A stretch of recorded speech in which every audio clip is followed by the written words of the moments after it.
Hi అండి, welcome to కళా kitchen diaries. ఈరోజు మన వీడియోలో పచ్చి బఠానీలతో కొంచెం కొత్తగా ఒక డిఫరెంట్ రెసిపీని అయితే నేను చూపించబోతున్నాను. మనం బఠానీలను రెగ్యులర్గా కర్రీస్లోను, ఫ్రైడ్ రైస్లోను అయితే వాడుతూనే ఉంటాం కదా. మరి ఒకసారి ఇలా కొత్తగా వడ రెసిపీ ట్రై చేయండి. టేస్ట్ అయితే చాలా బాగున్నాయి. ఈ రెసిపీ కోసం నేనైతే ఒక పావు కేజీ వరకు బఠానీలు ఇలా ఒలుచుకొని తీసుకున్నాను. వీటితో పాటు ఒక 10 నుంచి 12 పచ్చిమిర్చి, ఒక మీడియం సైజు ఆనియన్ ముక్కలుగా కట్ చేసి తీసుకోవాలి.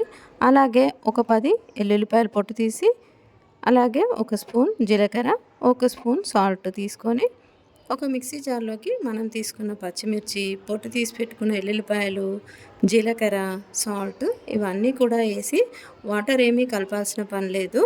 ఇవన్నీ కూడా మరి పేస్ట్ లాగా కాకుండా కొంచెం కోర్స్గా గ్రైండ్ చేసి తీసుకోవాలి. ఇలా కోర్స్గా గ్రైండ్ చేసి తీసుకున్న తర్వాత ఇప్పుడు ఇదే మిక్సీ జార్లోకి మనం రెడీ చేసి పెట్టుకున్న బఠానీలు ఉన్నాయి కదా, పచ్చి బఠానీలు.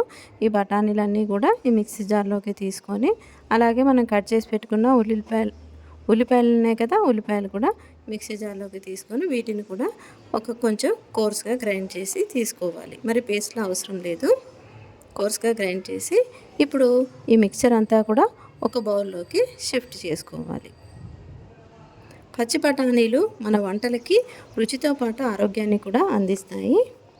అందుకే అప్పుడప్పుడు మనము వంటల్లో వాడుతూ ఉండాలి. ఇప్పుడు ఇదే మిక్చర్లోకి ఒక 2 స్పూన్ల వరకు గోధుమ పిండి బైండింగ్ కోసం తీసుకున్నాను. అలాగే సన్నగా కట్ చేసి పెట్టుకున్న కరివేపాకు, కొత్తిమీర, ఉల్లిపాయ ఆకు ఇవన్నీ కూడా వేసేసి చక్కని ముద్దలాగా కలుపుకోవాలి. ఇలా చూడండి, ఇలా అయిపోతుంది.